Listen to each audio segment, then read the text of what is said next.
Assalamualaikum warahmatullahi wabarakatuh. Innal hamdalillah wassalatu wassalamu ala Rasulillah wa ala alihi wa sahbihi wa man tabi'ahum bi ihsan ila yaumil qiyamah.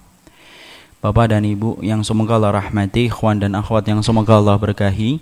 Alhamdulillah kita bersyukur kepada Allah bahwasanya dalam kesempatan hari ini, terutama dalam kesempatan ba'dal maghrib, Allah memberikan kepada kita rezeki dan Allah tidak memberikan kepada kita dunia saja. Karena sesungguhnya di antara makna rezeki itu cakupannya lebih luas daripada cakupan makna dunia. Karena sesungguhnya sandang kita, papan kita dan pangan itu hanyalah dunia yang akan menjadi teronggok, tidak ada manfaatnya ketika kita meninggal dunia. Tetapi kalau kita mendapatkan rezeki, maka sesungguhnya rezeki itu bermanfaat dalam urusan dunia dan akhirat kita. Dan di antara rezeki yang kita peroleh dalam kesempatan malam kali ini, yaitu adalah ketika kita dikumpulkan dalam taman syurga untuk menuntut ilmu dan supaya kita mendapatkan kebenaran yang disampaikan oleh Nabi dan disampaikan oleh para sahabat, maka fahamilah itulah rezeki yang kita syukuri, rezeki sebagaimana yang dimaksudkan oleh Nabi Musa ketika beliau berdoa kepada Rabb-Nya, warzuqni fahma, ya Allah berikanlah kami rezeki, kefahaman atas kebenaran, dan sesungguhnya ilmu yang menjadikan kita faham terhadap kebenaran yang disampaikan oleh Allah itu adalah rezeki yang kita syukuri. Orang-orang kafir mendapatkan dunia, tapi tidak mereka mendapatkan rezeki. Orang yang beriman, mereka mendapatkan dunia dan mereka mendapatkan rezeki, dan beruntunglah orang yang disempurnakan oleh Allah dunianya dan disempurnakan oleh Allah rezekinya. Karena sesungguhnya barang siapa yang dimasukkan ke dalam syurga, itulah bentuk rezeki terbaik yang Allah berikan. Semoga Allah senantiasa memberikan kepada kita rezeki ilmu, di mana rezeki ilmu menyelamatkan kita pada zaman fitnah, karena tidak ada obat dari getarnya zaman fitnah kecuali adalah ilmu yang bernasab kepada Nabi, yang bersambung kepada para sahabat.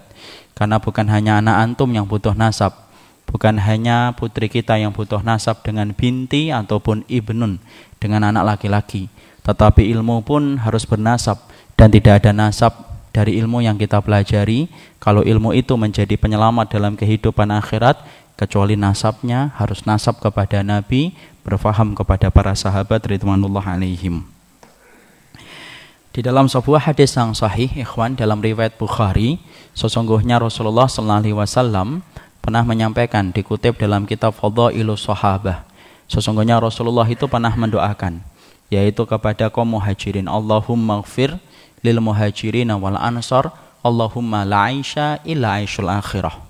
Rasulullah SAW pernah berdoa di dalam salah satu untaian doa yang indah, karena Rasulullah itu kalau berdoa sifatnya jawami'ul kalim, singkat, padat, ringkas, sesuai dengan apa yang beliau butuhkan dalam urusan akhiratnya. Rasulullah SAW berdoa, tidak ada kehidupan kecuali kehidupan akhirat, dan sesungguhnya ya Allah maafkanlah muhajirin, maafkanlah kaum ansar. Disitulah kita mengetahui kaum muhajirin dan ansar menempati posisi yang paling istimewa di hati Nabi, sampai Nabi menyelipkan mereka di dalam doa supaya mereka diampuni. Dan inilah yang menjadikan kita wajib mencintai para sahabat sebagaimana Rasulullah mencintai sahabat. Karena cinta kita apabila benar, dikatakan oleh Imam Ibnu Qayyim, cintamu kalau jujur, cintamu kalau murni, sebagaimana bensin murni dan sebagaimana emas yang murni 24 karat, maka sesungguhnya kamu harus mencintai orang yang dicintai oleh Nabi. Dan siapa orang yang dicintai Nabi? Istri-istrinya, keluarga-keluarganya, muhajirin dan ansar termasuk orang yang dicintai oleh Rasulullah SAW.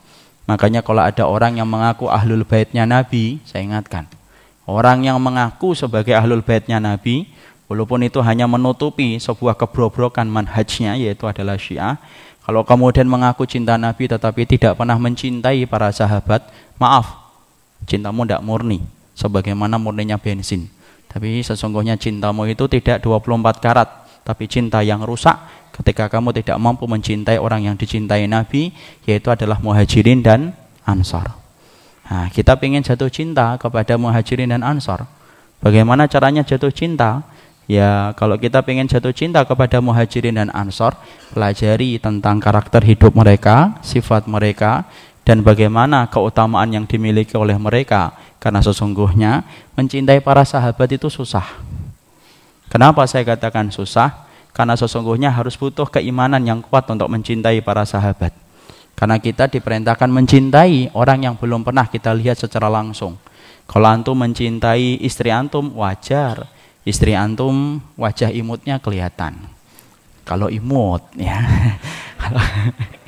Kemudian insya Allah imut semua di hadapan suaminya, tapi ya. Kemudian mencintai suami itu lebih mudah. Kenapa? Gagahnya kelihatan, ya, jenggotnya nampak kelihatan. Mencintai mereka mudah. Kenapa? Dari mata turun ke hati. Mencintai mereka mudah karena kelihatan. Tapi mencintai Nabi dan mencintai sahabat itu pekerjaan yang berat. Karena kita tidak pernah melihat mereka di pelupuk mata kita, tapi kita diperintahkan untuk mencintai mereka benar-benar. Kalau mereka ingin untuk kita bertemu dengan mereka nanti di akhirat. Makanya bagaimana cara jatuh cinta? Kumpul aja tidak pernah. Kalau antum pernah kumpul sama teman antum dalam safar 3 hari, 4 hari, antum mesti jatuh cinta. Ternyata safarnya di dalam safar itu baik, sabar. Ketika saya ketinggalan, ketika badan saya terlalu berat, dia selalu nunggu dengan sabar. Ketika saya tidak punya makan, dia mau berbagi. Mencintai ikhwan yang kita, membantu kita, gampang, mudah. Tapi mencintai orang yang belum pernah kelihatan itu sulit. Tetapi sulit itu bukan berarti mustahil. Kalau mustahil mencintai Nabi, pasti Allah tidak perintahkan kita untuk mencintai mereka. Tapi pada dasarnya mampu, dan cara yang kita ikhtiarkan untuk mencintai para sahabat, pelajari kehidupan mereka, kenali bagaimana aktivitas dan keutamaan mereka. Sesungguhnya mencintai mereka itu menghidupkan hati bagi orang yang betul-betul beriman dan ingin solih dalam hidupnya. Itulah bedanya antara orang yang bertakwa dengan orang yang bermaksiat. Orang itu kalau bertakwa, hidupnya mampu membawa kebaikan bagi orang di sekitarnya dalam kebaikan. Dan ketika mereka mati, kisah hidup mereka itu menghidupkan hati ketika kita mempelajarinya. Makanya para sahabat, kisah hidup mereka itu menghidupkan hati. Makanya Abdullah bin Mubarak selalu mempelajari kisahnya para sahabat. Karena apa? Menghidupkan hatinya dan menghidupkan kita pula kalau kita jujur membaca kisahnya para sahabat. Itulah orang yang bertakwa. Hidupnya baik, mengalirkan kebaikan layaknya sungai, matinya pun masih mengalirkan kebaikan, menghidupkan hati kita yang gersang. Bedanya orang yang maksiat itu hidupnya saja mematikan hati. Kalau kita hidup bersamanya, coba kita dekat-dekat sama orang yang dosa terus. Lama-lama hati kita mati. Yang asalnya semangat ibadah menjadi luntur. Yang asalnya kita top di dalam kita melakukan ketaatan menjadi futur. Kenapa? Dekat-dekat sama orang yang bermaksiat itu melemahkan kondisi hati kita dalam ibadah. Matinya tidak ada manfaat. Karena tidak bisa memberikan manfaat apapun. Oleh karenanya, belajarlah dan bersamalah dengan orang yang meninggal yang telah disucikan kedudukan mereka oleh Allah. Bersama mereka mencerahkan hati, membangkitkan iman. Dan semoga ini cinta kita kepada mereka walaupun kita tidak pernah bertemu dengan mereka, tapi cinta ini akan mempertemukan kita dengan mereka insyaAllah ya. Maka kita kemudian akan mempelajari tentang salah satu sahabat, yaitu adalah Abu Bakar radhiyallahu anhu. Kalau kemudian tidak salah, mari kita buka bukunya. Kita buka pada halaman yang ke-85. Kita kemudian telah mempelajari bahwasannya nasab yang dimiliki oleh Abu Bakar radhiyallahu anhu adalah nasab yang mulia. Karena sesungguhnya nasabnya bertemu dengan keturunan Rasulullah sallallahu alaihi wasallam, yaitu bertemu pada seorang laki-laki yang bernama Murrah. Ya, bernama Murrah. Makanya kita harus memahami sesungguhnya nasab itu persoalan yang penting. Sesungguhnya nasab itu persoalan yang besar. Makanya dalam Islam jangan lupakan nasab. Karena sesungguhnya tidak ada orang yang melupakan nasab kecuali dia tidak mengerti bagaimana keagungan nasab dijaga di dalam sunnah. Maka kemudian namanya adalah Abdullah bin Utsman bin Murrah bin Ka'ab bin Lu'ay al-Quraisy at-Tamimi. Sesungguhnya nama yang dimiliki oleh Abu Bakar, nama aslinya adalah Abdullah bin Utsman bin Murrah bin Ka'ab. Namanya adalah Abdullah. Ini pula yang menjelaskan, kalau antum masih ingat dalam memori kita kajian sebelumnya, ternyata kultur masyarakat Quraisy itu mengenal Allah walaupun mereka berbuat syirik, tapi mereka kenal Allah. Jadi ini pula menjadi jawaban bagi orang yang sering berkata, kok kami dikatakan perbuatan ini syirik padahal kami kenal Allah. Kenal Allah itu tidak cukup menjadikan kita terjamin dari kesyirikan. Karena apa? masyarakat Quraisy ketika mereka belum mengenal dakwahnya Nabi, ketika mereka masih tenggelam dengan peribadatan kepada Latta, Uzza, Manat, Salisah, itu ternyata mereka tetap mengenal Allah. Mereka juga memberikan nama kepada anak-anak mereka dengan kata Abdullah. Dan salah satu di antara anak yang diberikan nama Abdullah itu siapa? Yaitu adalah Abi Bakar. Bapaknya siapa? Abu Quhafah. Utsman itu lakabnya adalah Abu Quhafah. Musyrik. Padahal dia masuk Islamnya kapan? Masuk Islamnya terakhir ketika pada waktu Fathu Mekkah.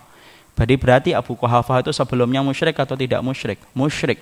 Tapi memberikan nama anaknya Abdullah. Jadi bukan berarti kalau ada fulan dan fulanah ketika dia kenal dengan Allah, bukan berarti kenalnya kamu dengan Allah itu menjamin kamu dari kesyirikan selama kamu tidak meninggalkan kesyirikan. Walaupun nama kita adalah Abdullah, tetapi kalau melakukan kesyirikan, ya tetap kita menjadi musyrik, karena sesungguhnya itulah yang kita ambil dari pelajaran nama ketika kita mengetahui namanya Abu Bakar adalah Abdullah bin Utsman bin Murrah bin Ka'ab bin Ka'ab bin Lu'ay al-Quraisy at-Tamimi. Maka kemudian beliau kemudian mempunyai nasab yang mulia dan beliau menjadi manusia yang afdal di antara para sahabat. Kemarin kita juga mempelajari di antara keutamaan yang dimiliki oleh Abu Bakar. Abu Bakar tidak pernah beliau menyembah kepada patung dan tidak pernah memegang khamr. Jadi bukan hanya Ali bin Abi Thalib yang tidak pernah menempelkan keningnya bersujud kepada patung. Tetapi Abu Bakar pun tidak pernah menempelkan keningnya ke perut bumi untuk bersujud kepada patung. Kenapa? Karena kita harus hati-hati. Ada celah yang dimanfaatkan oleh orang-orang Rafidhah ketika mereka mengangkat Ali. Sembari mereka mengatakan bahwasanya Ali mempunyai laqab karramallahu wajhah. Kalau kita tanya kenapa ini kok dikasih nama karramallahu wajhah? Padahal kalau kita perhatikan dalam riwayat-riwayat yang kita baca dari ulama Ahlussunnah tidak ada penyebutan kata karramallahu wajhah.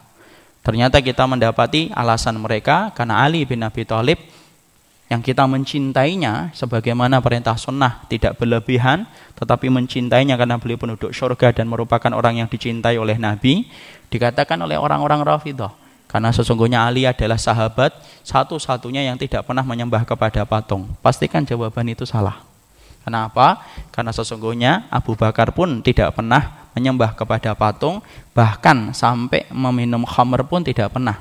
Terjaga beliau dalam keadaan jahiliyah, makanya terjaga pula keadaannya ketika masuk Islam. Disitulah kita mengetahui bagaimana kedudukan dari Abu Bakar radhiyallahu anhu yang sudah kemudian kita pelajari secara bersama. Maka kita kemudian akan mempelajari tentang kunyahnya. Sebelumnya kita buka pada halaman 87. Pada halaman 87 maka sesungguhnya di antara nama yang dimiliki oleh kemudian Abu Bakar. Nah, sebelumnya kalau sudah membahas nama kita harus paham Pak, ada sunnah-sunnah yang banyak terlupakan. Karena ternyata sunnah itu banyak yang terlupakan. Makanya ada sebuah buku yang kalau Bapak bisa membeli, itu bukunya bagus. Minas sunan allati qalla al-amalu biha an-nas. Sunnah-sunnah yang terlupakan dan jarang diamalkan oleh manusia. Di antara nama yang kemudian menjadi sunnah yang terlupakan adalah tentang masalah kunyah. Ada kunyah, ada laqab. Apa bedanya kunyah dengan laqab? Ada yang tahu? Hening banget, insyaallah. Atau kita tunggu Isya? Apa bedanya kunyah dengan laqab? Tidak ada yang tahu. Insyaallah ya.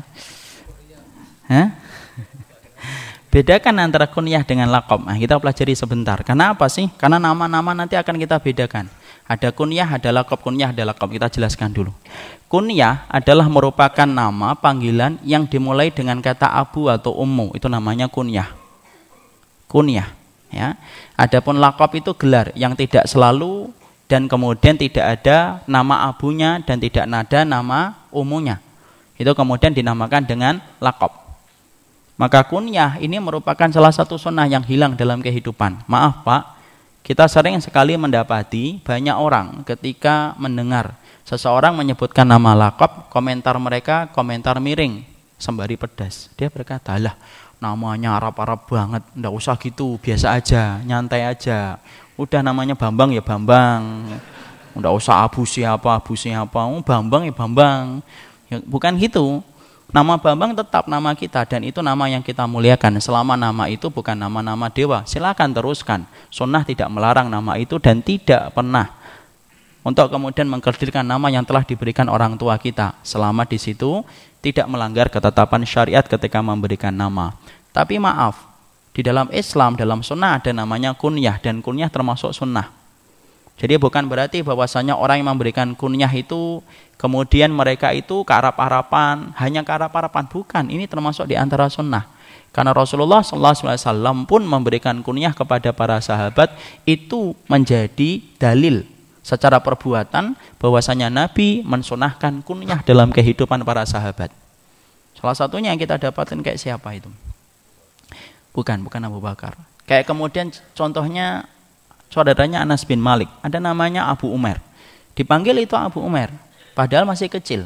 Dan kita harus paham, kunyah tidak selalu harus memiliki anak ketika memberikan nama kunyah.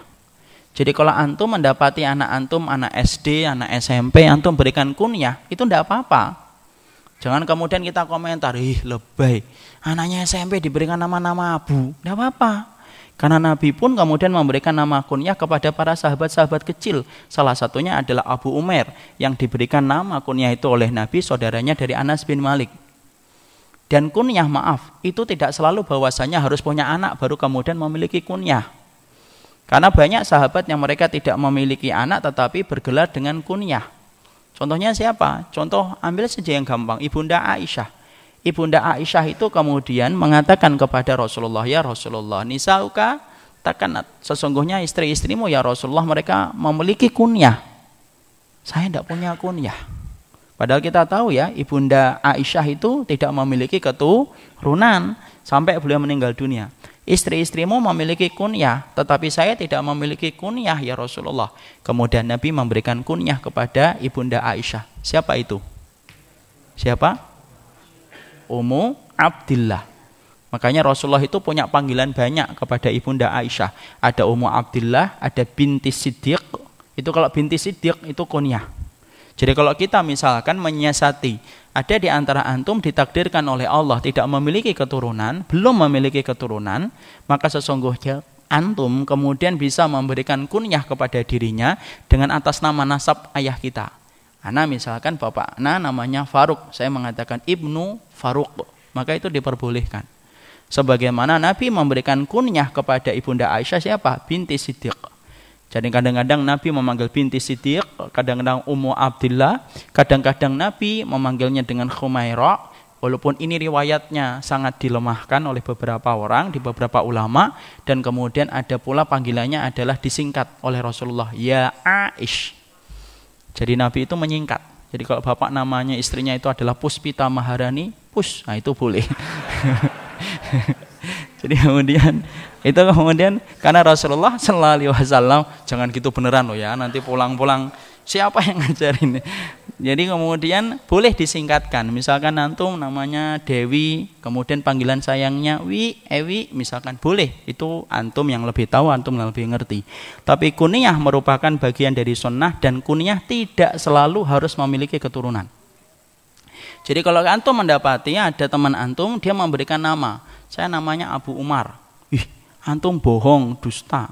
Antum kan tidak punya anak, namanya menisbahkan kepada Umar itu dusta. Ada yang ngomong kayak gitu. Maka itu maaf, salah. Karena tidak selalu nama kunyah itu bahwasanya betul-betul kita itu punya nama kayak gitu. Contoh Abu Bakar. Abu Bakar itu ada nggak anaknya namanya Abu Bakar? Tidak ada.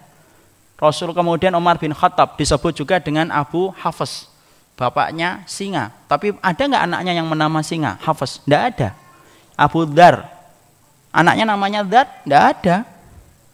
Jadi kalau kemudian antum misalkan mendapati seseorang kemudian memberikan nama, saya belum punya anak, sudahlah nama saya Abu, jangan Abu Gosok ya. Jadi kemudian antum namakan misalkan, antum mencontoh Abu Umar, karena antum senang dengan nama Umar, silahkan. Abu Umar, silahkan, tidak apa-apa. Dan itu merupakan bentuk dari sunnah yang hari ini tertinggal dari kehidupan kita. Jadi bukan masalah Arab, bukan masalah Indonesia, tidak ada kaitannya dengan itu. Ini merupakan bagian dari sunnah dan kita diperbolehkan untuk itu. Sekarang, kalau kita punya anak Ustadz, ya sudah disandarkan kepada anaknya.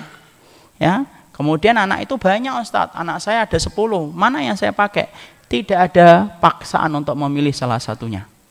Kalau kemudian memilih laki-laki yang nomor 1, boleh. Misalkan namanya anaknya itu Dewi, kemudian anak yang kedua Sri, misalkan. Kemudian dia memakai Abu Dewi, silahkan. Ya, dia kemudian memiliki anak Ahmad dan kemudian Muhammad, dia namakan Abu Ahmad, boleh, Abu Muhammad boleh. Kalau anak saya protes, ini kejadian. Ya. Ada kejadian, ada Fulanah dan Imu Fulan, Abu Fulan. Dia menyebut nama salah satu anaknya, Abu Fulan. Anaknya protes. Kak Abi itu gimana sih yang dipakai kok namanya kakak terus? Nama saya nggak pernah dipakai. Boleh antum rubah, enggak apa-apa. Ya sudah, kamu maunya dipakai, ya sudah pakai nama kamu di Abu ini. Boleh, enggak apa-apa. Dan itu kemudian merupakan bagian dari hal yang diperbolehkan di dalam syariat. Apa bedanya dengan lakob? Lakob dia tidak didahului dengan kata Abu dan Ummu. Ya, tidak didahului dengan kata Abu dan Ummu. Jadi kemudian contohnya apa? Ya contohnya Al-Atiq, boleh. Yaitu Al-Atiq ini banyak nanti kita bahas. Kemudian menamakan dengan misalkan As-Sorim, wajahnya menyeramkan, As-Sorim, boleh. Dan tidak perlu didahului dengan kata Abu. Itu namanya laqab. Ya, misalkan Khalid bin Walid Saifullah, itu kemudian laqab. Dia bukan kunyah. Tapi kalau kunyah pakai Abu dan pakai Ummu. Ya, jadi antum kabar gembira. Jadi kalau misalkan ada orang yang belum dikaruniai dengan anak, jangan sedih, antum masih bisa mendapatkan kedudukan yang sama untuk mendapatkan kunyah. Dan maaf kalau ada yang mengkritik bahwasanya nama antum ternyata tidak punya anak tapi memberikan kunyah, katakan kunyah tidak syaratnya harus punya anak baru memberikan kunyah. Ada lagi sahabat yang diberikan kunyah, namanya Alqamah, diberikan kunyah oleh Abdullah bin Mas'ud dengan Abu Shibl. Itu kemudian yang memberikan Abdullah bin Mas'ud radhiyallahu anhu. Dan kita harus paham ya. Nah, ini cerita sedikit. Alqamah nanti di sini ada riwayat yang menerangkan tentang Alqamah bahwasanya Alqamah itu durhaka sama ibunya, itu riwayat itu maudhu, palsu. Jadi kalau kita dulu di SD sering mendapatkan cerita Alqamah durhaka sama ibunya gara-gara senang sama istrinya, sampai kemudian akhirnya ketika mati susah. Lalu kemudian Nabi mengatakan, coba tanya ibunya, mungkin dia itu berbuat salah sama ibunya. Ternyata ibunya marah. Ketika ibunya memberikan ridho, baru Alqamah itu gampang untuk meninggal dunia.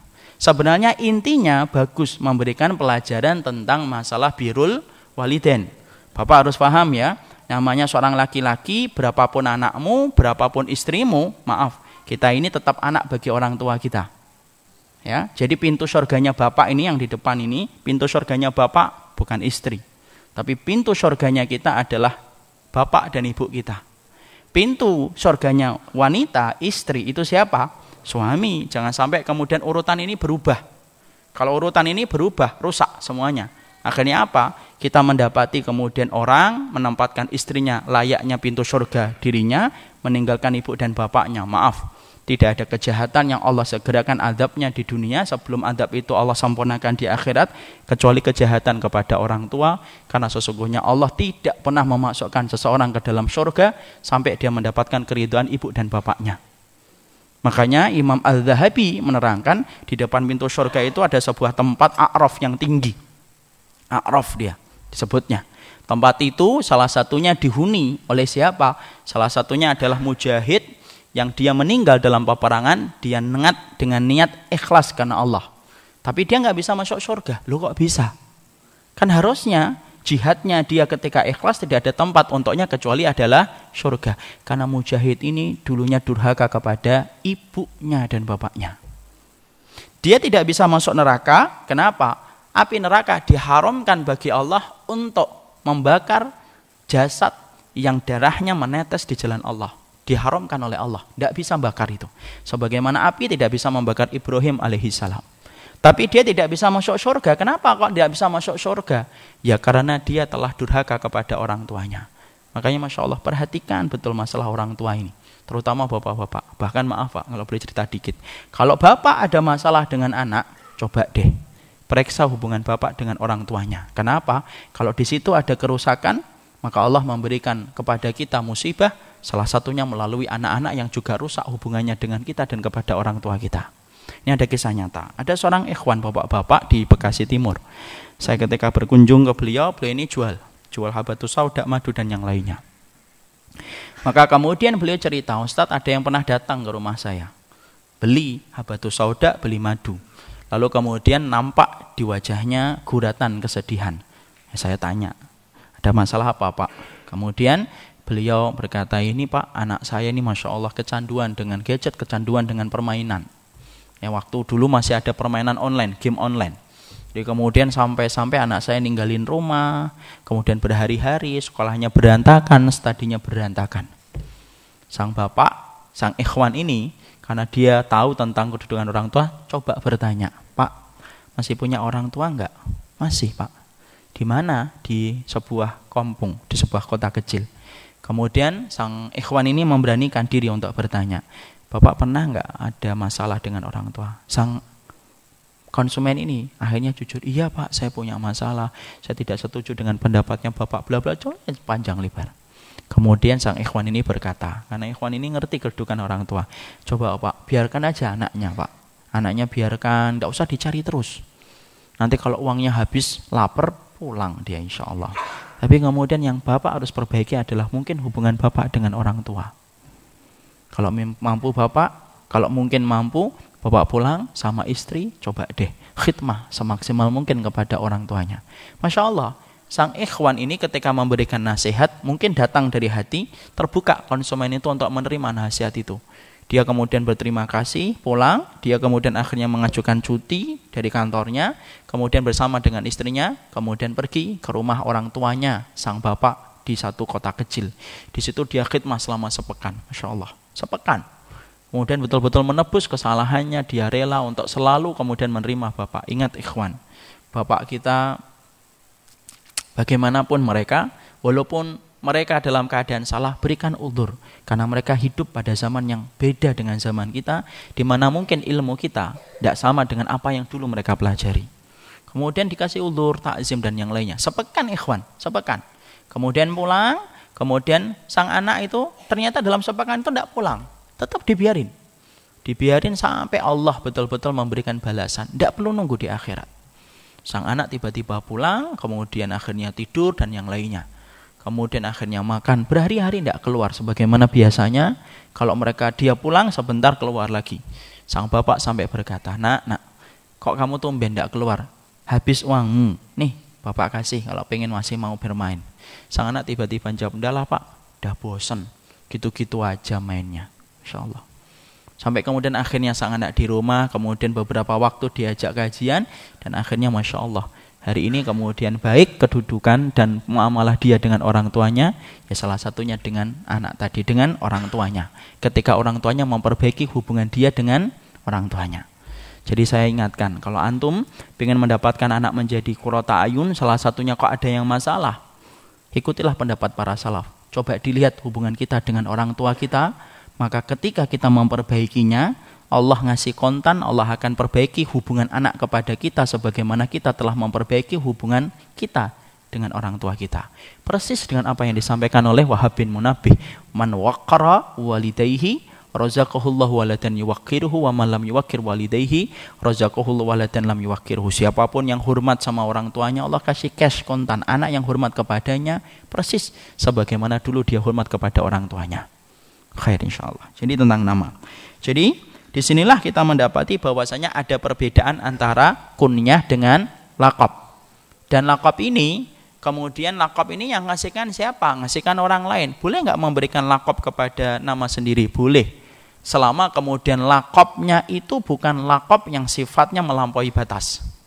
Ya, laqabnya itu kemudian yang tidak melampaui batas. Tetapi laqabnya selama sesuai dengan syariat maka diperbolehkan. Dan itulah yang kita pelajari. Ada kunyah, ada laqab.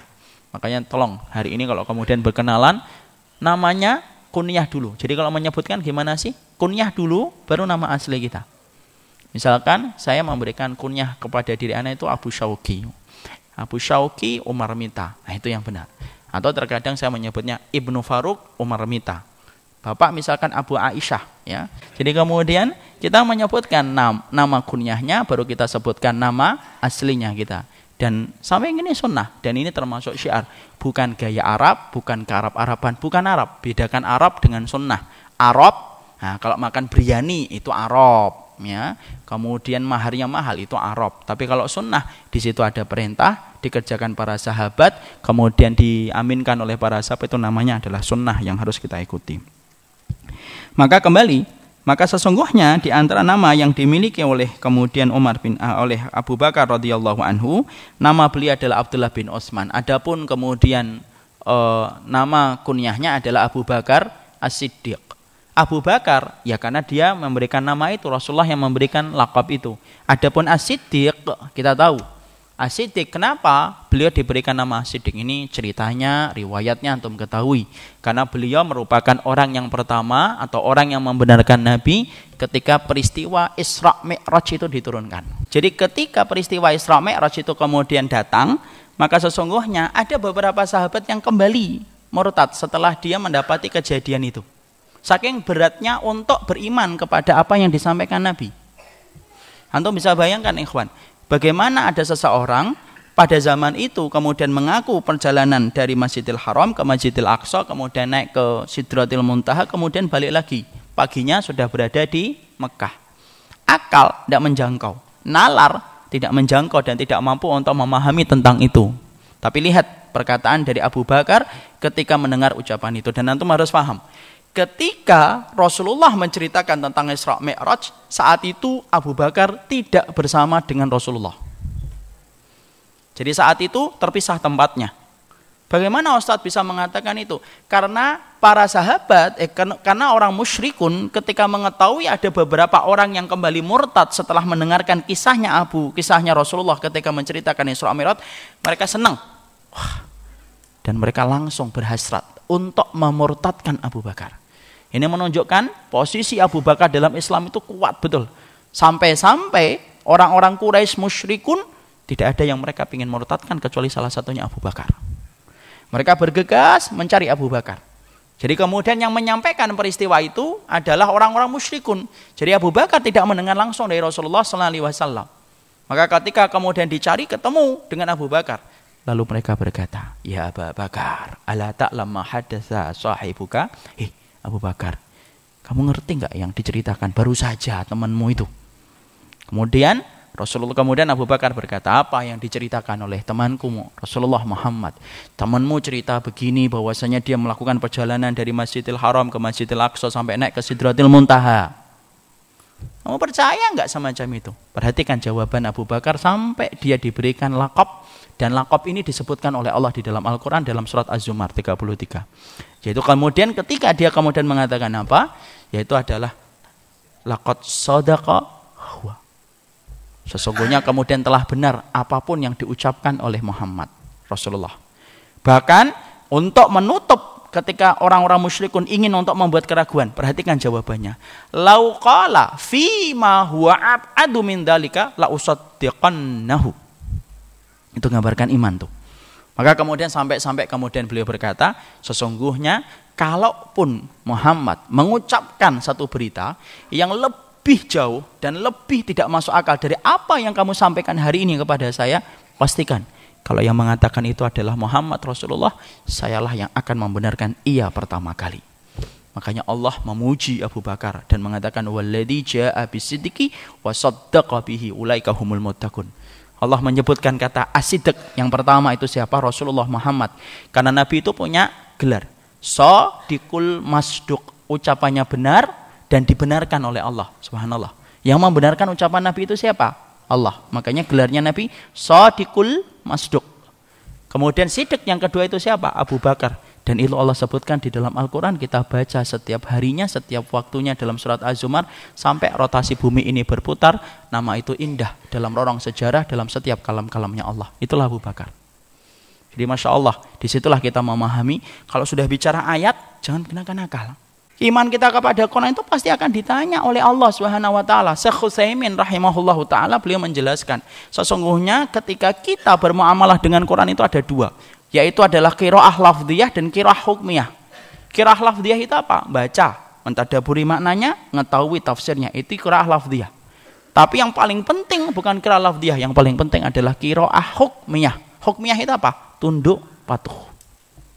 Sampai kita tidak patuh, tidak tunduk kepada apa yang Allah maksudkan di dalam Al-Quran, Masya Allah, itu perkara ringan.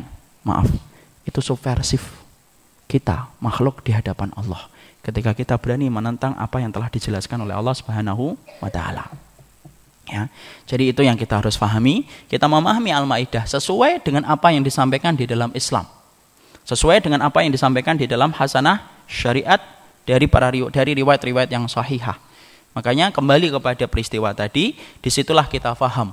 Jangan pernah menggunakan akal, karena akal itu kemudian terkadang terbentur ketika kita belum punya kemampuan untuk memahami itu. Karena akal itu berkembang, ikhwan. Dia berkembang mengikuti zaman dia. Makanya pada zaman dulu belum ada handphone, tapi setelah kemudian perkembangan zaman baru akal itu menyingkap tentang hakikat bisa nelpon dari jarak jauh. Akal berkembang, dia menyusuri sesuai dengan zaman. Tapi syariat dia bersifat mutlak dan dia universal dalam setiap zaman dan setiap waktu. Makanya sampai Ali bin Abi Thalib itu berkata, "Lau kana hadaddin birra'yi lakana al-mashu bil asfal ahaq min a'lahu." Sesungguhnya kalau agama ini itu kemudian terbentuk karena proses akal dan realita pikir, maka maaf, kalau kamu ngusap sepatu ketika kamu akan sholat, sesungguhnya kamu usap yang bagian bawah itu lebih berat daripada kamu ngusap bagian atas. Makanya kemudian salah satu di antara orang yang akhirnya bisa betul-betul menerima sunnah itu gara-gara masalah akal itu Imam Muzani. Siapa itu? Muridnya Imam Syafi'i rahimahullahu ta'ala. Jadi kemudian disitulah kita memahami Abu Bakar As-Siddiq adalah orang yang beliau betul-betul beriman kepada Allah dan beriman kepada Rasulullah. Sampai kemudian disebutkan namanya dan diabadikan di dalam surat Az-Zumar. Karena keimanannya ketika beliau mempercayai terhadap apa yang disampaikan oleh Rasulullah dan betul-betul beliau menafikan akal. Realita akalnya, logikanya ketika sudah bicara tentang ayat. Maka sama kalau sudah bicara tentang hadis, sudah bicara tentang ayat, tolong pinggirkan sebentar itu akalnya. Gunakan akal itu dalam perkara-perkara duniawi. Mau kemudian buat rumah, gunakan kreasi akal kita. Mau kemudian menjadikan mobil kita menjadi tambah nyaman, silakan gunakan akal kita dan realita logika kita untuk kemudian kita untuk menikmati dunia. Tapi kemudian kalau sudah bicara tentang ayat dan hadis, kesampingkan. Karena sesungguhnya apabila kita mendewakan akal, sesungguhnya yang terjadi adalah kita tidak beriman kepada Allah secara utuh dan secara sempurna. Makanya saya sampaikan sebuah kisah. Imam Muzani mungkin saya pernah sampaikan, Imam Muzani dibentak sama Imam Syafi'i gara-gara mengagungkan akal. Jadi ketika Imam Muzani, salah satu ulama besar dari madhabnya Syafi'i, berkata, Imam Syafi'i, aku datang pengen tanya, karena ada satu masalah akalku yang tidak bisa aku pahami. Imam Syafi'i marah.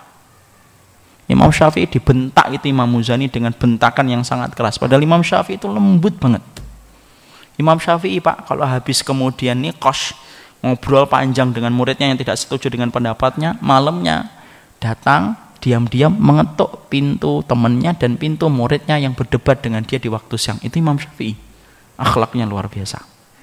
Tapi ternyata Imam Syafi'i ketika mendapatkan Muzani kayak gitu, Masya Allah, dibentak Imam Muzani, lalu kemudian dikatakan, sini kamu agungkan akalmu, kamu pakai akalmu untuk semua masalah agama.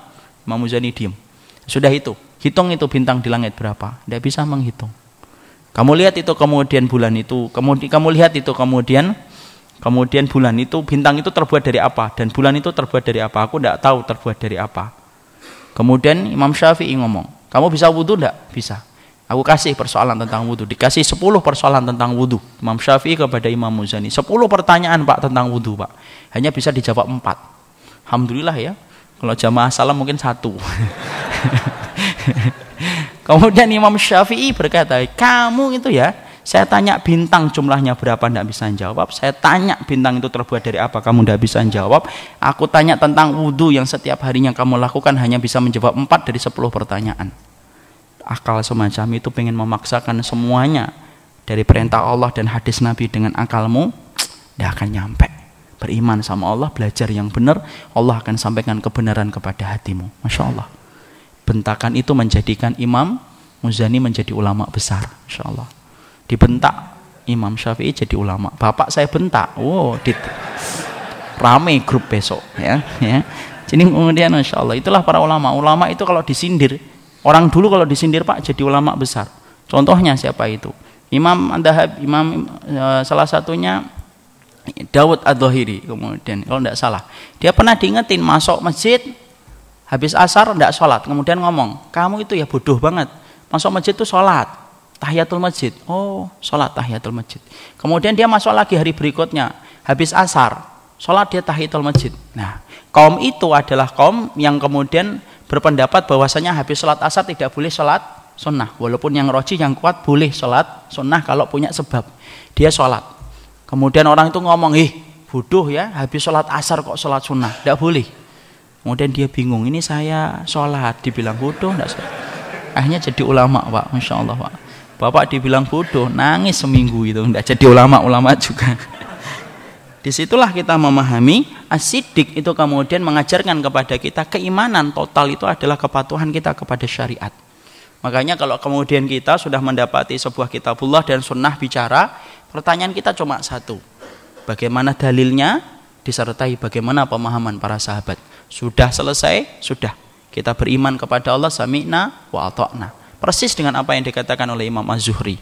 Imam Az-Zuhri itu kalau dia mendapatkan sebuah ayat dibacakan kepada beliau diam, Imam Az-Zuhri. Sudah disampaikan semuanya, kemudian beliau berkata, minallahi al-ilmu wa ala rasuli al-balag wa alaina bitaslim. Ilmu itu datangnya dari Allah. Nabi telah menyampaikan. Sikap saya menjadi umatnya Nabi cuma satu, menyerahkan seluruh kehidupan saya diatur oleh Nabi Shallallahu Alaihi Wasallam dan diatur oleh Allah Subhanahu Wa Taala. Itulah sikap yang benar. Ustadz, gimana kalau kita beriman kepada satu perintah, tapi kita belum mampu mengamalkan? Maka kemudian selama kita tidak menentang hukumnya, maka semoga Allah mengampuni kita. Ya. Jadi misalkan antum mendapati tidak boleh nyentuh perempuan, walaupun salaman itu. Karena apa? Karena hadisnya sahih. Ya, li ayut ana fi ra'si ahadikum bi makhitin min hadidin khairun lahu min ayyamus sayyada imratin min ghairi mahramin. Contoh ini satu hadis. Kita belajar satu hadis, tidak boleh di dalam sunnah seorang laki-laki menyentuhkan kulitnya dengan tangan perempuan yang bukan mahramnya. Kita beriman kan hadisnya gimana? Sahih. Nabi nyentuh perempuan yang bukan mahramnya? Enggak. Para sahabat menyentuhkan tangannya kepada para wanita yang bukan mahramnya? Enggak, sudah selesai. Tapi ala kulli hal ternyata kita di kantor, di keluarga besar, kita belum mampu mengamalkan. Maka kemudian setidaknya kita beriman, walaupun terkadang kita masih melakukannya. Tapi kita tidak mengingkari hukum itu walaupun kita belum sempurna mengamalkannya. Itu beda dengan orang yang kemudian mereka ketika kemudian mengetahui satu perintah, dia berat untuk melakukan perintah itu, kemudian dia menafikan. Ya sudahlah, kalau tidak gitu-gitu amat, yang penting itu tidak ada syahwat, tidak sengkring-sengkring itu tidak apa-apa. Tidak ada lah kayak gitu. Itu namanya sudah mengingkari hukumnya, tidak mau patuh. Itu beda. Sama-sama mungkin menyentuh, tapi yang satu kemungkinannya dimaafkan oleh Allah lebih besar daripada yang kedua. Kenapa? Yang kedua sudah disertai dengan pengingkaran terhadap sunnah yang telah sampai kepadanya dalil. Beda atau tidak beda? Beda. Orang tidak berjilbab, tapi yang satu meyakini, saya belum bisa berhijab memang, tapi saya tidak mengingkari hijab itu wajib, tapi apalah daya, saya belum mampu untuk berhijab, saya belum mendapatkan imam yang baik untuk membimbing saya. Contoh, itu namanya modus, ya. Maka kemudian dia belum mampu nih, belum punya untuk kemudian mendapatkan itu, ya kemudian dia lebih baik, walaupun dosa ya, tapi kemudian keimanannya kepada ayat itu, maka kemudian insya Allah dengan diiringi waktu selama dia bertobat nantinya, itu masih bisa dimaafkan oleh Allah. Tapi beda dengan orang yang ketika dia mengatakan jilbab, dia mengatakan jilbab itu tidak wajib kok, yang penting hati. Beda enggak kedudukannya di sisi Allah? Beda, sama-sama tidak pakai jilbab. Yang satu menolak, yang satu tidak pakai jilbab, tapi tidak menolak dengan hatinya, dia tetap yakin. Yang satu tidak pakai jilbab, tapi disertai dengan penolakan. Yang penting itu hati. Buat apa dijilbabin tapi hatinya tidak benar? Coba kalau kayak gitu Pak, di jalan Pak, tidak usah pakai helm, saya sarankan. Jadi kalau ditangkap polisi, mana ini helmnya? Loh Pak, yang penting hati saya pakai helm.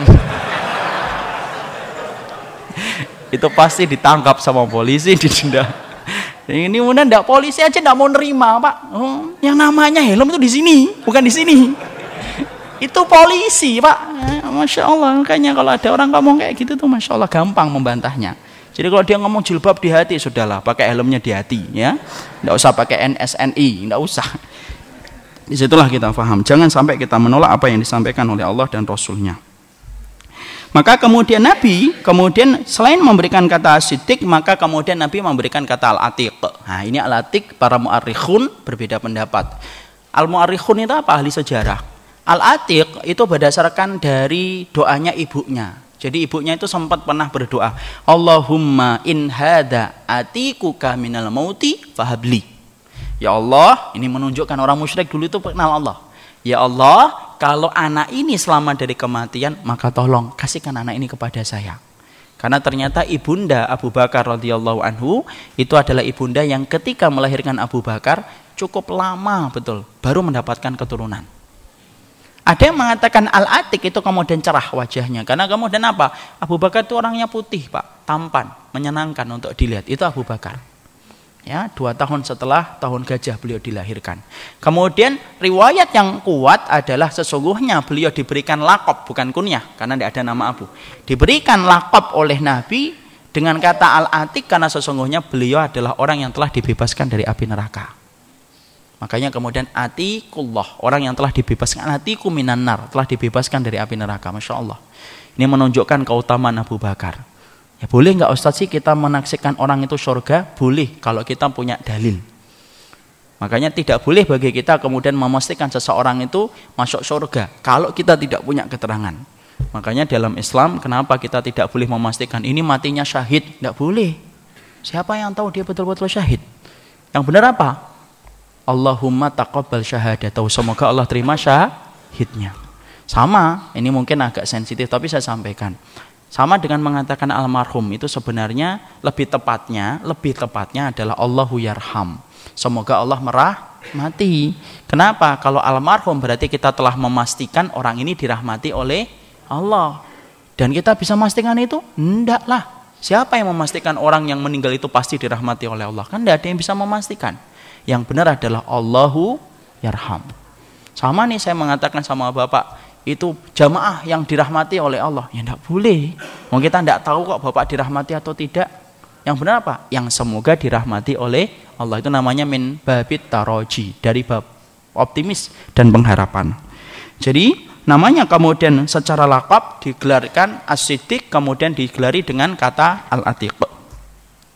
Kemudian sekarang setelah kita mendapati ini, apa keutamaan yang dimiliki oleh kemudian Abu Bakar? Kita buka pada halaman yang ke-92 ya. Keutamaan yang dimiliki oleh Abu Bakar itu banyak. Dan inilah yang akan kita bahas dalam pertemuan kita berikutnya insyaallah. Ya, yang laqabnya Bapak kan as-sabr kan? Ya sabar ya. Insyaallah semoga Allah memberikan kebaikan. Dan supaya hafalannya tidak cepat hilang, miliki bukunya insyaallah, karena buku ini insyaallah Pak banyak faedahnya, bisa memberikan kebaikan ilmu kepada kita. Ini yang dapat kita sampaikan. Kita buka dengan pertanyaan, tanya jawab. Semoga Allah merahmati, memberkahi, doakan orang yang menyampaikan supaya mempunyai keikhlasan dan kita semuanya dikumpulkan dalam keadaan baik di dalam kehidupan dunia dan akhiratnya. Panjang Ustadz? Iya Pak, maaf kalau cerita sirah itu memang panjang. Memang harus kita ngulitin satu-satu namanya kenapa, keutamanya apa, dan semuanya. Dan kita juga harus paham ya, kita tidak mengejar target, tapi kita ingin mengambil ibrah dari setiap kehidupan para sahabat. Allah alam bisawab. Semoga Bapak bisa ngambil banyak dalil tentang masalah Abu Bakar walaupun kita baru membahas nama. Ya, insya Allah banyak faedahnya. Dan kita akan bahas keutamaan Abu Bakar nanti dalam penjelasan kita berikutnya kalau ustadznya tidak ada udzur, insya Allah. Barakallahu fikum. Ini yang dapat kita sampaikan. Kita buka dengan tanya jawab. Pengen tahu siapa sih Mahmud Al-Misri? Mahmud Al-Misri itu adalah salah satu ulama besar yang kemudian sangat berpengalaman di dalam masalah tarikh. Jadi Bapak harus paham ya pengertian-pengertian dari pengertian istilah secara yang dikenal di dalam dunia thalabatul ilmi. Ada namanya fuqaha, itu namanya adalah orang yang paham tentang masalah fikih. Usuli namanya adalah orang ulama yang paham tentang masalah usul fikih. Muhaddis adalah ulama yang paham tentang masalah hadis. Dan kemudian ada ahlu tarikh atau yang disebut dengan mu'arrikh, ahli sejarah. Maka kemudian beliau ini adalah berkewarganegaraan Mesir. Makanya sesuai dengan nama yang dinasabkan kepada beliau, Al-Misri. Dan beliau salah satu ulama besar yang banyak diakui oleh ulama-ulama yang lainnya. Salah satu ulama yang banyak merekomendasikan beliau adalah Syekh Muhammad Hasan. Syekh Muhammad Hasan, Pak, ini kitabnya banyak. Salah satunya Detik-Detik Pengadilan Allah, itu salah satu di antara karangannya Syekh Muhammad Hasan. Banyak beliau di YouTube, bisa kita kaji, kita bisa dengarkan beliau. Kalau Muhammad Al-Misri ini bukan tipe orang yang menyampaikan beliau. Beliau tipenya tipe penulis. Jadi tidak banyak menyampaikan tentang masalah muhadharah. Jadi kita harus paham, tidak semua ulama punya kemampuan untuk menyampaikan.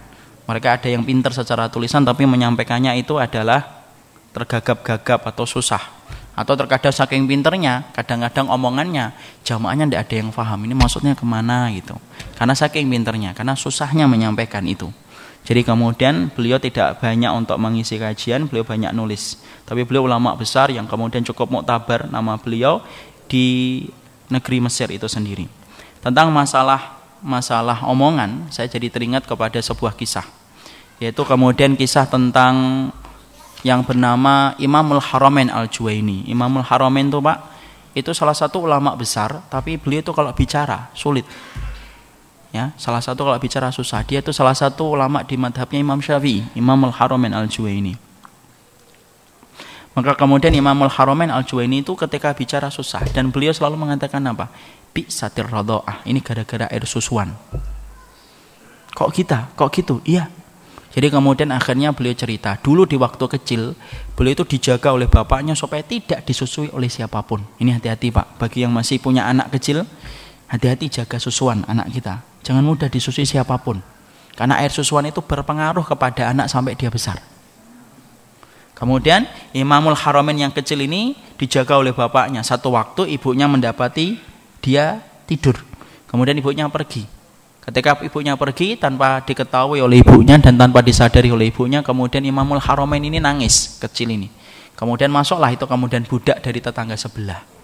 Kemudian ngelihat digendong masih nangis, kemudian disusui sampai kenyang Imamul Haramain itu. Masya Allah. Bapaknya Imamul Haramain masuk, kaget mendapati anaknya yang dia jaga betul disusui dengan seseorang yang kemudian menjadi budak tetangga sebelahnya. Marah, tapi marahnya benar, marahnya hak dia.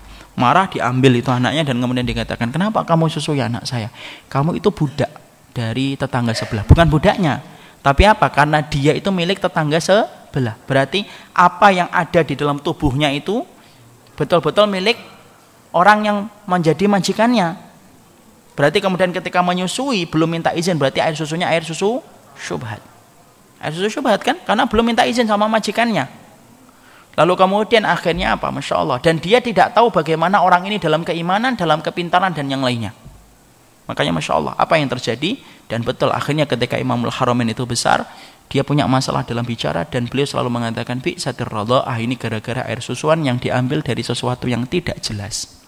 Hati-hati air susunya istri berpengaruh. Di situ kita memahami apa? Masya Allah, kesolihan bapak dan kesolihan ibu berpengaruh sama anak. Jangan ngarepin bayangan itu akan lurus kalau kemudian bendanya bengkok. Benda itu saya, benda itu bapak, benda itu adalah ibu. Bayangannya itu adalah anak-anak kita. Jangan ngarepin bayangan itu lurus kalau bendanya itu bengkok.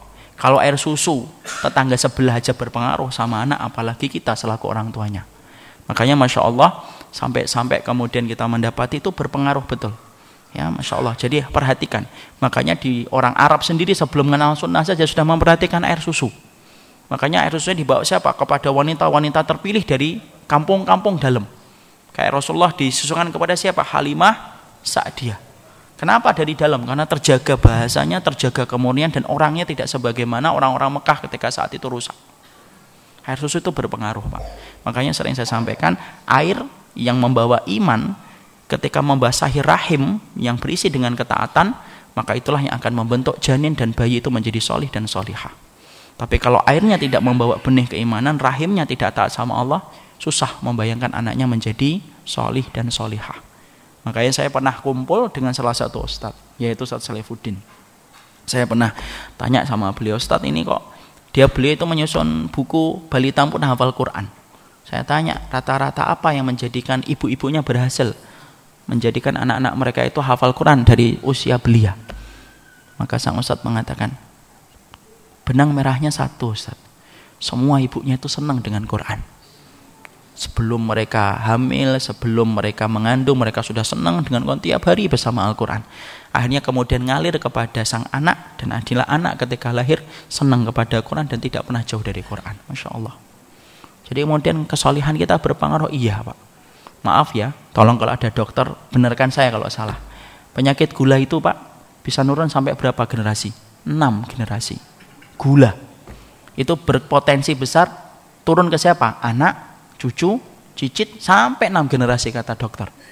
Ya, kalau penyakit gula aja bisa berpotensi turun sampai 6 keturunan, apakah kesolihan itu tidak bisa turun kepada anak kita? Pasti lebih bisa.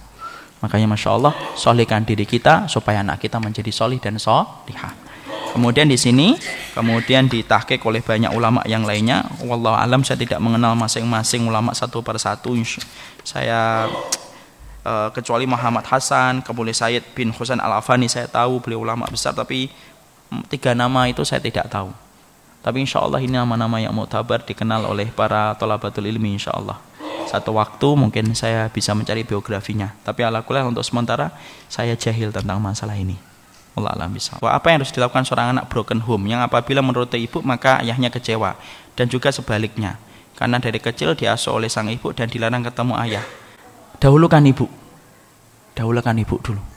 Dahulukan ibu dulu, dahulukan ibu dulu, dahulukan ibu dulu. Ya. Jadi kalau antum dari keluarga broken home kemudian antum mendapati ibu dan bapak berbeda, kalau sama-sama tidak paham, belum paham, dahulukan ibu, dahulukan ibu, dahulukan ibu. Karena apa? Saya teringat kepada satu riwayat dari Abdullah bin Umar ketika kemudian pernah ditanya tentang seorang laki-laki yang gendong ibunya ketika tawaf. Lalu kemudian laki-laki itu bertanya sama Abdullah bin Umar, sudahkah saya membalas ibu saya ketika melahirkan saya? Abdullah bin Umar menjawab, 1 jeritan saja belum bisa menggantikan dari apa yang telah dilakukan oleh ibumu walaupun kamu menggendongnya ketika tawaf. Ibu, ibu, ibu. Kalau ibu saya tidak ngerti apa-apa Ustaz, tidak apa-apa, pintu surganya itu. Makanya Ibnu Abbas ketika ibunya meninggal dunia itu meneteskan air mata dan berkata, pintu tengahnya surga sudah tertutup. Itulah dahsyatnya kehidupan seorang ibu. Dan Allah tidak menyebutkan mau beriman atau tidak beriman. Kita tetap diperintahkan berbuat baik. Satu persoalan yang Allah tidak pernah bedakan antara iman dan tidak iman, itu masalah berbakti sama orang tua. Allah tidak bedakan mau beriman atau tidak beriman. Allah tetap samakan berbakti sama ibu dan bapak. Itulah besarnya keutamaan ibu dan bapak kita.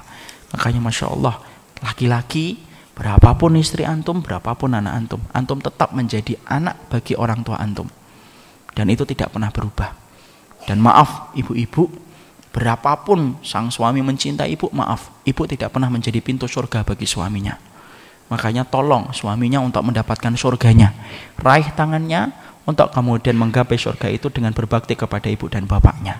Kalau kita ada masalah dengan anak-anak kita, coba deh ibu-ibu ngomong sama bapaknya, Pak, coba deh, kamu punya enggak kesalahan sama bapak dan ibu di kampung? Coba ditelepon, mungkin kamu sudah lama enggak nelpon, mungkin kamu ngobrol dengan dia.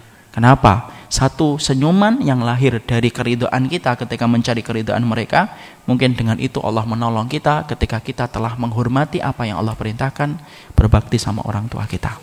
Barakallahu fikum. Yang lainnya kita jawab insya Allah dalam waktu dan kesempatan yang tidak terbatas. Ini yang dapat kita sampaikan. Saya titipkan sama Pak Ivan aja. Ini dapat kita sampaikan, sana dilanjutkan oleh Pak Ivan. Assalamualaikum warahmatullahi wabarakatuh.